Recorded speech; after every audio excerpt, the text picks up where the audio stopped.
But ಮದುವೆ ಆಗಿರೋ ಮ್ಯಾಟ್ರಿಗೆ ಬಂದರೆ ನಂಗೆ ಗೊತ್ತಿರೋ ಆಂಟಿ ಆ್ಯಂಡ್ ರೀಸೆಂಟ್ಲಿ ನನ್ನ ಫ್ರೆಂಡ್ ಕೂಡ ಮದುವೆ ಆದ್ಮೇಲೆ ನನಗೆ ಫಿಯರ್ ಇತ್ತು. ನನಗೆ ಸೋಲೋ ಕ್ಯಾಮ್ರಾ ಫೇಸ್ ಮಾಡೋ ಭಯದಲ್ಲಿ ನಾನು ತಗೊಂಡಿದ್ದು. ಕೆಲವ್ರು ಹೇಳ್ತಾರೆ ಕಂಟೆಂಟ್ಸ್ ಮಾಡ್ತಾ ಇರಬೇಕು, ವರ್ಕ್ ಆಗ್ತಾನೆ. ನಾನು ಆ ಫಿಲಾಸಫಿ ನನಗೆ ಅಪ್ಲೈ ಆಗಿಲ್ಲ. ಅವ್ರದ್ದು ಯಾಕೆ ಚೆನ್ನಾಗಿ ಹೋಯ್ತು, ನಿಂಗೆ ಯಾಕೆ ಹೋಗಿಲ್ಲ? ಹಿಂಗೆ ತೋರಿಸಿ ಡಿಫ್ರೆನ್ಸ್ ಹೇಳ್ಕೊಟ್ಟಿದ್ದೆ ನಾನು. ಸೊ ನಾವು ಎಸ್ಟಿಮೇಟ್ ಮಾಡೋದನ್ನ ಕಂಪ್ಯಾರಿಸನ್ಸಿಂದ ಮಿಸ್ಟೇಕ್ಸ್ ಹುಡ್ಕೊಂಡು ಅದರಿಂದ ಇಂಪ್ರೂವ್ ಮಾಡ್ಕೊಳ್ಳೋದನ್ನ ಬೇಗ ಕಲಿಬೇಕು. ಏನೋ ಒಂದು ರೀಸನ್ಸ್ ಇರುತ್ತೆ. ಅವ್ರು ನಾನು ರಿಜೆಕ್ಟ್ ಮಾಡಿದ್ದಾರೆ ಅಂದರೆ ಏನೋ ಒಂದು ರೀಸನ್ ಇರುತ್ತೆ. ಅವ್ರ ಪ್ರೊಫೈಲ್ ಮೇಲೆ ಅವ್ರು ಯೋಚನೆ ಮಾಡಿರ್ತಾರೆ, ತಪ್ಪಲ್ಲ.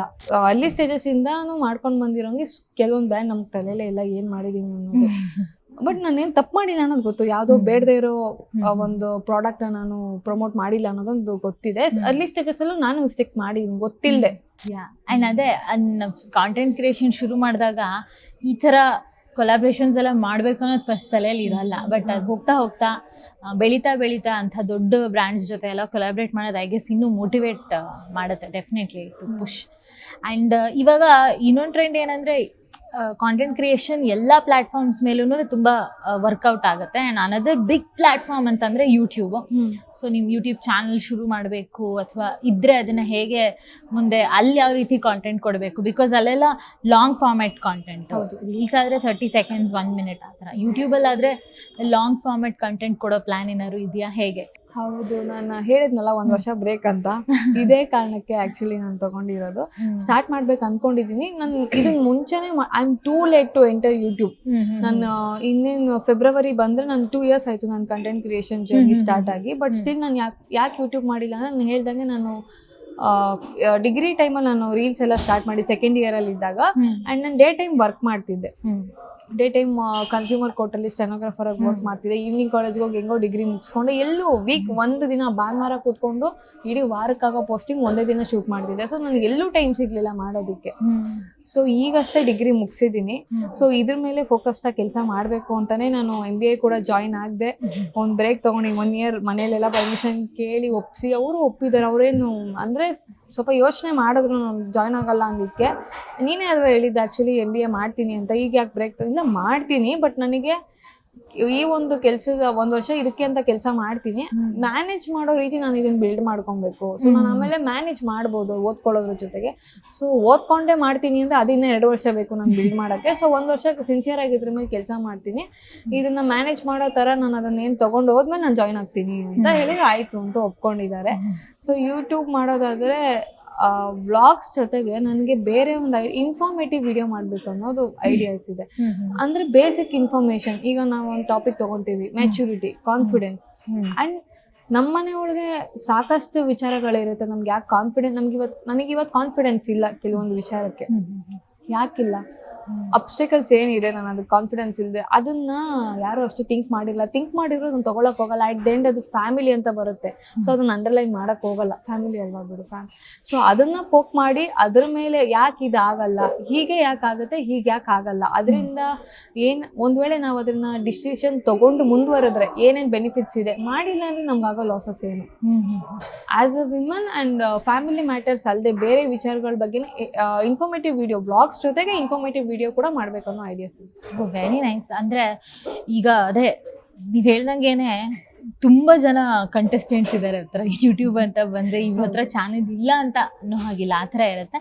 ಬಟ್ ಒಂದು ನಮ್ಮ ಉದ್ದೇಶ ಇಷ್ಟು ಚೆನ್ನಾಗಿದ್ರೆ ಐ ಹೋಪ್ ಡೆಫಿನೆಟ್ಲಿ ವರ್ಕ್ ಆಗೇ ಆಗುತ್ತೆ ಅಂತ. ಆ್ಯಂಡ್ ಇನ್ಸ್ಟಾಗ್ರಾಮಲ್ಲೂ ಕೂಡ ಒಂದು ಒಳ್ಳೆ ಉದ್ದೇಶ ಇಟ್ಕೊಂಡೇ ನಾವು ಕೆಲವು ಪೋಸ್ಟ್ಗಳನ್ನ ಮಾಡಿರ್ತೀವಿ, ರೀಲ್ಸ್ನೆಲ್ಲ ಮಾಡಿರ್ತೀವಿ. ಬಟ್ ಸ್ಟಿಲ್ ಆದರೂ ಕೆಲವು ಸತಿ ನೆಗೆಟಿವ್ ಕಾಮೆಂಟ್ಸ್ ಅನ್ನೋದೆಲ್ಲ ಇದ್ದೇ ಇರುತ್ತೆ. ನೀವು ಎಂಥದ್ದೇ ರೀಲ್ ಹಾಕಿರಿ ಅದನ್ನ ಇನ್ಯಾವುದೋ ರೀತಿ ಅವರು ಪರ್ಸೀವ್ ಮಾಡಿಕೊಂಡು ನೆಗೆಟಿವ್ ಕಾಮೆಂಟ್ಸ್ ಬರೋದಿರ್ಬೋದು, ಅದೆಲ್ಲ ಬಂದೇ ಬರುತ್ತೆ. So as a content creator ಒಂದು ನೆಗೆಟಿವ್ ಕಾಮೆಂಟ್ ಬರೋದಿರ್ಬೋದು ಅಥವಾ ಏನೇ ಒಂದು ಟ್ರೋಲ್ಸ್ ಗೀಲ್ಸ್ ಎಲ್ಲ ಇರ್ಬೋದು, ನೀವು ಹೆಂಗೆ ಫೇಸ್ ಮಾಡಿದ್ರಿ and how do you overcome that? ನನಗೆ ಅರ್ಲಿ ಸ್ಟೇಜಸ್ಸಿಂದನೂ ಇವಾಗಿನವರೆಗೂ ಅಷ್ಟಾಗಿ ನೆಗೆಟಿವ್ ಕಮೆಂಟ್ಸ್ ಬಂದಿಲ್ಲ. ಸೊ ಬಂದಾಗ ನಾನೇನು ಅಷ್ಟು ಬರ್ತಿದ್ದೆ ಕಡಿಮೆ ಅಲ್ವಾ, ಸೊ ಅಷ್ಟು ಸೀರಿಯಸ್ ಆಗಿ ನಾನೇನು ತಗೊಳ್ಳಿಲ್ಲ. ಬಟ್ ಕೆಲವೊಂದು ಸರಿ ಎಕ್ಸ್ಪೆಕ್ಟೇ ಮಾಡಿರಲ್ಲ, ಅದೆಲ್ಲಿಂದ ಅವ್ರೊಂದು ಪಾಯಿಂಟ್ ಹೇಳ್ತಾರೆ, ನೆಗೆಟಿವ್ ಆಗಿ ಒಂದು ಕಮೆಂಟ್ ಹಾಕ್ತಾರೆ, ಇದು ಯಾಕೆ ಯೋಚನೆ ಮಾಡಿದ್ರು. ಸೊ ನನಗೇನು ಅನಿಸ್ತು ಅಂದರೆ ನಾನು ಎಲ್ಲರ ಪರ್ಸ್ಪೆಕ್ಟಿವ್ನ ರೀಚ್ ಮಾಡೋಕ್ಕಾಗಲ್ಲ. ನಾನು ಒಂದು ಪರ್ಸ್ಪೆಕ್ಟಿವಲ್ಲಿ ಮಾಡಿರ್ತೀನಿ, ನಾನೊಂದು ಥಾಟಲ್ಲಿ ನಿನಗದು ಬೇರೆ ಥರ ಕನ್ವೆ ಆಗಿದೆ ಅಂದರೆ ನಿನ್ ಪಾಯಿಂಟ್ ಆಫ್ ವ್ಯೂ ನಾನು ಯಾಕೆ ಕರೆಕ್ಷನ್ ಮಾಡಕ್ ಹೋಗ್ಲಿ? ನಿನಗೆ ನೆಗೆಟಿವ್ ಆಗಿ ಕಂಡಿದ್ಯಾ, ಓಕೆ ಸಾರಿ. ನಾನು ಬೇರೆ ಪರ್ಸ್ಪೆಕ್ಟಿವ್ ಅಲ್ಲಿ ಬೇರೆ ಪಾಯಿಂಟ್ ಆಫ್ ವ್ಯೂ ಅಲ್ಲಿ ನಾನು ಮಾಡಿದೀನಿ, ನನಗೇನು ಕಾಣ್ತಿಲ್ಲ. ಮೋಸ್ಟ್ ಆಫ್ ಟೈಮ್ಗೆ ಯಾರು ಎಲ್ಲೋ ನೀನ್ ಒಬ್ನಕ್ ಕಾಣ್ತಿದೆ ಆ ತರ ಅಂದ್ರೆ ಮೇ ಬಿ ನಿನ್ ಪಾಯಿಂಟ್ ಆಫ್ ವ್ಯೂ ಒಂಚೂರು ಬದಲಾಯಿಸ್ಕೊಂಡು ಚೆನ್ನಾಗಿ ಕಾಣುತ್ತೆ. ಇಲ್ಲ ನಾನು ಹಂಗೆ ನೋಡ್ತೀನಿ, ನಿನ್ ಖುಷಿ, ನಿನ್ ಸಂತೋಷ, ನನಗೇನು ಬೇಕಾಗಿಲ್ಲ ಅದರಿಂದ.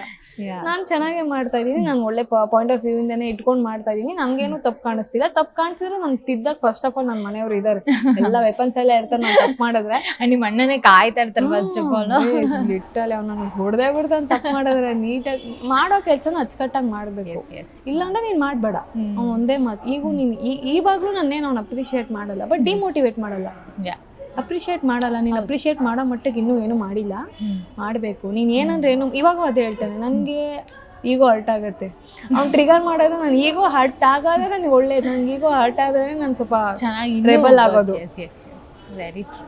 ಆ್ಯಂಡ್ ನಿಮ್ಮ ಒಂದು ಸ್ಟೈಲ್ ಆಫ್ ಕಾಂಟೆಂಟು ಇದನ್ನೆಲ್ಲ ಯಾವ ಏಜ್ ಅವ್ರು ಜಾಸ್ತಿ ಆಡಿಯನ್ಸ್ ಇದ್ದಾರೆ ನಿಮ್ಮ ಪ್ರಕಾರ? ಅಂದರೆ ಒಂದು ಅಂದಾಜಲ್ಲಿ ಈಗ ನೋಡಿದಾಗ ಅಂದಾಜಂದ್ರೆ ಅದೇ 16 to 35.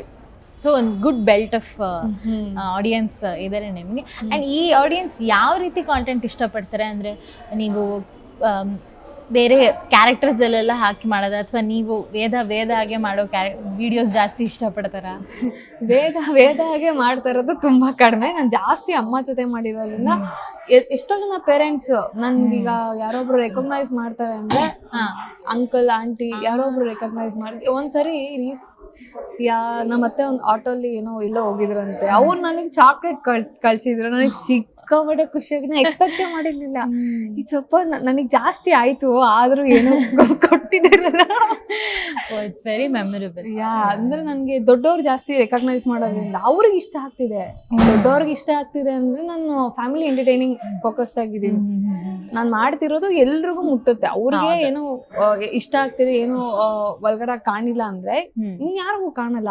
ಇವ್ರಿಗೆ ವಲ್ಗರಾಗಿ ಕಾಣೋದು, ಈಗ ಸಣ್ಣವ್ರು ಏನಿದ್ದಾರೆ ಲೈಕ್ ಸ್ಮಾಲ್ ನಮ್ಮ ಏಜ್ ಗ್ರೂಪ್ ಅವ್ರಿಗೆ ವಲ್ಗರಾಗಿ ಕಾಣಿದ್ರೆ ಅವ್ರಿಗೆ ದೊಡ್ಡವ್ರಿಗೆ ರೀಚ್ ಆಗಲ್ಲ.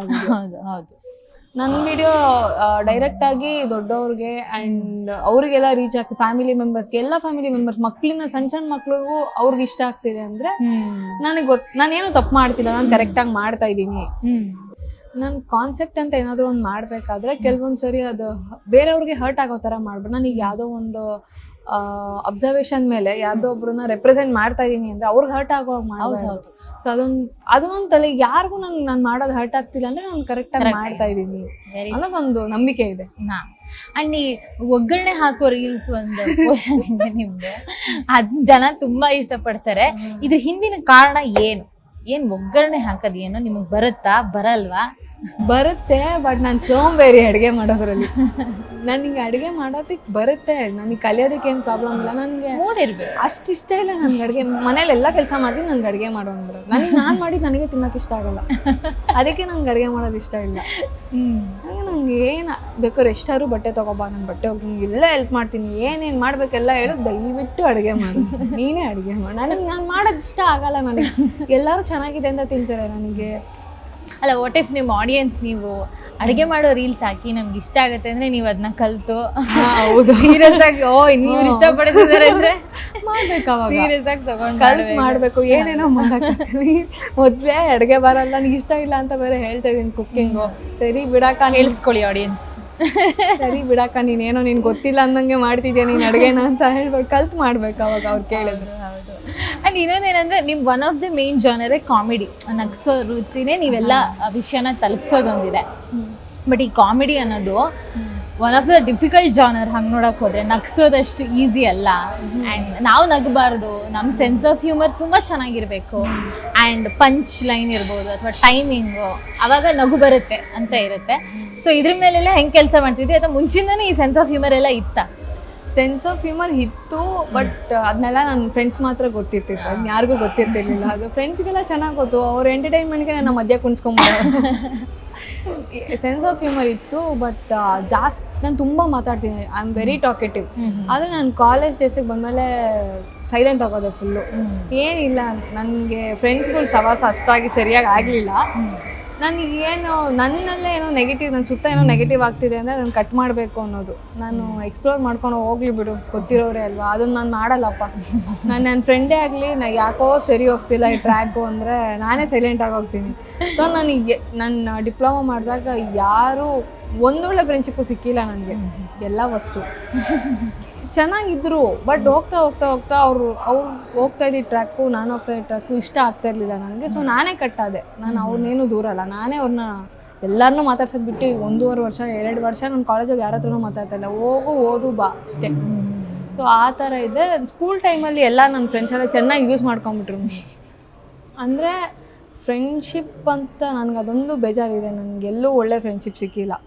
ಈಗ ಏನು ನಾನು ಡ್ರಾಮಾ ಮಾಡ್ತಾ ಇದ್ದೀನಿ, ಅಲ್ಲಿ ಕೆಲವೊಂದು ಒಳ್ಳೊಳ್ಳೆ ಫ್ರೆಂಡ್ಶಿಪ್ ಸಿಕ್ಕಿದೆ. ಬಟ್ ಸ್ಕೂಲ್ ಟೈಮಿಂದನೂ ನನಗೆ ಅಂತ ಏನು ಎಲ್ಲೋ ಇಬ್ಬರು, ಅದು ಹುಡುಗಿರು ಇಬ್ಬರು ಫ್ರೆಂಡ್ಶಿಪ್ ಬಿಟ್ಟರೆ ಇನ್ನು ಯಾರ್ದು ಹೇಳ್ಕೊಳ್ಳೋ ಅಂಥ ಫ್ರೆಂಡ್ಶಿಪ್ ಇಲ್ಲ. ಎಲ್ಲರೂ ಡಿಚ್ ಮಾಡ್ತಾರೆ. ಯಾಕೆಂದರೆ ಟಾಪರ್ಸ್ ಗ್ರೂಪು ನಾನು ಆ್ಯಾವ್ರೇಜ್ ಸ್ಟೂಡೆಂಟ್ನ ತೊಗೊಳಲ್ಲ. ಅದು ಬೇಸಿಕ್ ಆ್ಯಂಡ್ ಮೇಜರ್. ಆ್ಯಂಡ್ ಇದು ಎಲ್ಲರಿಗೂ ಗೊತ್ತಿರುತ್ತೆ, ಟೀಚರ್ಸಿಂದ ಸ್ಟೂಡೆಂಟ್ಸಿಂದ ಎಲ್ಲರಿಗೂ ಗೊತ್ತಿರುತ್ತೆ. ಯಾರು ಅದನ್ನು ಕರೆಕ್ಟ್ ಮಾಡೋಕ್ಕೆ ಹೋಗಲ್ಲ. ಇನ್ನು ನಮಗೆ ಹೇಳ್ತೇವೆ ಓದು, ಫಸ್ಟ್ ಬೆಂಚಿಗೆ ಬಾ. ಅದೆಲ್ಲ ನಾನು ಹೇಳೋದು ಇಷ್ಟೇ, ನನಗೆ ನನ್ನ ಕೈಲಾದಷ್ಟು ನಾನು ಓದ್ತಾ ಇದ್ದೀನಿ. ನಾನು ಓದ್ತಾನೇ ಇಲ್ಲ, ಎಫರ್ಟೇ ಆಗ್ತೇ ನಾನು ಓದೋಕ್ಕಾಗಿಲ್ಲ ಅಂದರೆ ಅದೊಂಥರ. ನಾನು ಟಾಪರ್ ಏನಲ್ಲ, 70, 75, 80 ಇಷ್ಟೇ. ನಾನು ಎಷ್ಟೇ ಕಷ್ಟಪಟ್ಟರು ನನ್ನ ಕೈಲಿ 90 ಮುಟ್ಟೋಕ್ಕಾಗಲಿಲ್ಲ. ಪ್ರೈಮರಿಯಿಂದ ನನಗೆ ಪ್ರಾಬ್ಲಮ್ ಸ್ಟಾರ್ಟ್ ಆಗಿದೆ. ಅಲ್ಲಿವರೆಗೂ ಚೆನ್ನಾಗೇ ಓದ್ತಿದ್ದೆ. ಪ್ರೈಮರಿ ಒಂದು 4th 5th ಹೋದ್ಮೇಲೆ ನನಗೆ ಅಷ್ಟು ತೊಗೊಳೋದಕ್ಕಾಗಲಿಲ್ಲ ಸಬ್ಜೆಕ್ಟ್ಸ್ನ. ಈ ಕೆಮಿಸ್ಟ್ರಿ ಬಯಾಲಜಿ ಎಲ್ಲ ಭಯಂಕರ ಭಯ ಆಗೋಯ್ತಾ ಇದೆಲ್ಲ ನೋಡ್ತಿದ್ದಂಗೆ. ಮ್ಯಾಥ್ಸ್ ಅಂತೂ ಡೆಡ್ಲಿ. I hate maths. ನನಗೆ ಆಗೋದೇ ಇಲ್ಲ ಮ್ಯಾಥ್ಸ್. ಏನು ನನಗೆ ಸೋಷಲ್ ಇಷ್ಟ, ಆದರೆ ನನಗೆ ರೈಟಿಂಗ್ ಸ್ಕಿಲ್ ಇಲ್ಲ ಅಷ್ಟೊಂದು. ನಾನು ಚೆನ್ನಾಗಿ ಮಾತಾಡ್ತೀನಿ, ಎಕ್ಸ್ಪ್ಲೈನ್ ಮಾಡಬೇಕಾದ್ರೆ ರೈಟಿಂಗ್ ಸ್ಕಿಲ್ ಇಲ್ಲ. ಸೊ ಏನಾದರೂ ಒಂದು ಫ್ಯಾಕ್ಟರಿನ ನನಗೆ ಅಷ್ಟೊಂದು ಟಾಪ್ ಲೆವೆಲಿಗೆ ಟಚ್ ಮಾಡೋಕ್ಕಾಗ್ತಿರ್ಲಿಲ್ಲ. 90 ಎಲ್ಲ ಸುಳ್ಳು, ಕನ್ಸಿನ್ ಮಾತು. 90, 95 ಎಲ್ಲ. ಆದರೆ 10th ನಾನು ಎಷ್ಟೋ ಕಷ್ಟಪಟ್ಟೆ, ನನಗೆ ಆ್ಯಾವ್ರೇಜ್ ಮಾರ್ಕ್ಸ್ ಬಂದ್ಬಿಡ್ತು. ಸಿಕ್ಕಾಪಟ್ಟೆ ಬೈದರು ನಮ್ಮಮ್ಮ. ಹೆಂಗೆ ಅವಮಾನ ಮಾಡೋದು ಅಂದರೆ ಮನೆಗೆ ಬಂದವ್ರ ಮುಂದೆಲ್ಲ ನೋಡಿ ಏನೋ ಓದ್ತಾಳೆ ಅಂದ್ಕೊಂಡು ಏನೂ ಮಾಡಲಿಲ್ಲ, ವೇಸ್ಟ್. ಹಂಗೆ ಟ್ರಿಗರ್ ಮಾಡಿ ನನಗೆ ನಮ್ಮ ಅಮ್ಮನ ಮೇಲಿರೋ ಕೋಪ ಎಲ್ಲ ತೆಗೆದು ಓದೋದ್ರ ಮೇಲೆ ಆಗ್ತೆ. ನಾನು ಕಂಟಿನ್ಯೂಸ್ 3 years ಡಿಪ್ಲೊಮಲ್ಲಿ ರ್ಯಾಂಕ್ ಸ್ಟೂಡೆಂಟ್. ಲಾಸ್ಟಲ್ಲಿ ಸ್ಕಾಲರ್ಶಿಪ್ ಕೂಡ ಸಿಕ್ತು, ಚೆನ್ನಾಗಿ ಒಳ್ಳೆ ಸ್ಕೋರ್ ಮಾಡಿದ್ದೀನಿ ಅಂತ. ಸೊ ಅಲ್ಲಿಂದ ಏನು ಮೈಂಡ್ಸೆಟ್ ಬಂತು, ಏನೋ ಮಾಡಿಬಿಟ್ಟಿದ್ನಿ, ಈಗ ಇದು ಮೇಂಟೈನ್ ಮಾಡಿಲ್ಲ ಅಂದರೆ ಮರ್ಯಾದೆ ಹೋಗ್ಬಿಡುತ್ತೆ, ಇವಾಗಾದ್ರೂ ಚೆನ್ನಾಗಿ ಓದಬೇಕು. ಸೊ ಮನ್ಸಾರೆ ಓದಕ್ಕೆ ಸ್ಟಾರ್ಟ್ ಮಾಡಿದ್ದೆ ನಾನು ಕಾಲೇಜ್ಗೆ ಹೋದ್ಮೇಲೆ. ಅದು ಸಿಕ್ಕಾಪಟ್ಟೆ ಡಿಸ್ಟ್ರಾಕ್ಷನ್ಸ್ನು ಹೆಂಗೋ ತಪ್ಪಿಸ್ಕೊಂಡು ಮಾಡಿದೆ. ಸೊ ಹಾಗೆ ಎಜುಕೇಷನ್ ಹೆಂಗೋ ನಡೀತಿತ್ತು. ಸೆನ್ಸ್ ಆಫ್ ಹ್ಯೂಮರ್ ಅಲ್ಲೂ ಇತ್ತು. ನನಗೆ ಸೆನ್ಸ್ ಆಫ್ ಹ್ಯೂಮರಿಂದನೇ ನನಗೆ ಸಿಕ್ಕಾಪಟ್ಟೆ ಫ್ರೆಂಡ್ಸ್ ಇದ್ದರು. ಅದೇ ನನಗೇನು ಇಷ್ಟ ಆಗ್ತದೆ ನಾನೇ ಅವ್ರನ್ನ ಬಿಟ್ಬಿಡ್ತಿದ್ದೆ ಅಷ್ಟೇ. ಸೊ ಈ ಸ್ಟಾರ್ಟಿಂಗ್ ನಾವು ವೀಡಿಯೋ ಮಾಡ್ಬೇಕಾದ್ರೆ ನಮಗೆ ನಗು ಬರ್ತಿತ್ತು. ನಾವು ಹೇಳೋದ್ರ ಮೇಲೆ ನಗು ಬರ್ತಾ ಇರಲಿಲ್ಲ. ನಾವು ಅದನ್ನ ಟೆನ್ಷನಲ್ಲಿ ಮಾಡ್ತಿದ್ವಲ್ಲ. ಟೈಮ್ ನಮಗೆ 12 ಗಂಟೆಯಿಂದ 6 ಗಂಟೆ ಟೈಮ್ ಆಗ್ತಿದೆ, ಇನ್ನೂ 3 ವೀಡಿಯೋ ಶೂಟ್ ಮಾಡಿ ಓದ್ಕೋ ಲೈನ್ಸ್ ಓದ್ಕೊ ಆಮೇಲೆ ಸರಿ ನಮಗೆ ಕೆಲವೊಂದು ಎಕ್ಸ್ಪ್ರೆಷನ್ ಸಿಂಕ್ ಆಗಲ್ಲ. ಅವಾಗ ನಗು ಬಂದ್ಬಿಡುತ್ತೆ. ನಾನೇನೋ ಹೇಳ್ಕೊಟ್ಟು ಮಾಡಿಸ್ತಾ ಇರ್ತೀನಿ, ನಮ್ಮ ಅತ್ತೆ ಏನೋ ಮಾಡ್ಬಿಡ್ತಾರೆ, ಜೋರಾಗಿ ನಗ್ಬಿಡ್ತೀನಿ, ಅವರು ಜೋರಾಗಿ ನಗ್ಬಿಡ್ತಾರೆ. ಒಂದೊಂದ್ಸರಿ ತಪ್ಪು ಹೇಳ್ಬಿಟ್ಟಾಗ ಅಲ್ಲೇ ನಗ್ಬಿಡೋದು. ಆದ್ರೆ ನಾನು ಬ್ಲೂಪರ್ಸ್ನೂ ಎಲ್ಲ ಮೇಂಟೈನ್ ಮಾಡಿಲ್ಲ. ಅಷ್ಟೆಲ್ಲ ಹೇಳಿದ ನನಗೆ ಟೈಮ್ ಇರಲಿಲ್ಲ. ಸೊ ನಾನು ಬ್ಲೂಪರ್ಸ್ ಮೇಂಟೈನ್ ಮಾಡಿದ್ರೆ ಎಷ್ಟು ಇರ್ತೋ ಆ ಥರ ನಗೋದು. ನಮ್ಮ ಅಣ್ಣ ಸಿಕ್ಕಾಪಟ್ಟೆ ನಗೋನು. ಅವ್ನು ಕ್ಯಾಮ್ರಾ ಆಫ್ ಮಾಡಿ ನೆಲ್ಲಲ್ಲೆಲ್ಲ ಉಳ್ಳಾಡ್ಕೊಂಡು ಹೋಗೋನು, ಏನು ಹೇಳ್ತಾ ಇದ್ದೀರಾ ನೀವೆಲ್ಲ, ಅಷ್ಟು ನಕ್ಕಿದ್ದೀವಿ. ಬಟ್ ನಮ್ಮಿಬ್ರಿಗೂ ಸಿಂಕ್ ಆಗುತ್ತೆ. ನಾವು ಸೆಲ್ಫ್ ಟ್ರೋಲ್ ಮಾಡ್ಕೊತೀವಿ, ನಾನು ಅವ್ರನ್ನ ಟ್ರೋಲ್ ಮಾಡಿ. ನಮ್ಗೆ ಅದು ಹ್ಯೂಮನ್ ನೇಚರ್ ಇದೆ ಇಬ್ಬರಿಗೂ. Very nice. ಅದೇ ಅದಿಲ್ಲ ಅಂದರೆ ಅಷ್ಟು ಈಸಿ ಅಲ್ಲ ಈ ಥರ ಒಂದು ಕಾಂಟೆಂಟ್ ಎಲ್ಲ ಮಾಡಿ ಹಾಕೋಕ್ಕೆ. ಮುಂಚಿಂದನೂ ಎಲ್ಲೋ ನಮಗೆ ಗೊತ್ತಿಲ್ಲದೆ ನಮ್ಗೊಂದು ಸೆನ್ಸ್ ಆಫ್ ಹ್ಯೂಮರ್ ಇರುತ್ತೆ. ಆ್ಯಂಡ್ ಅದು ಈ ರೀತಿ ಹೆಲ್ಪ್ ಆಗಿ ಬಂದಿರುತ್ತೆ.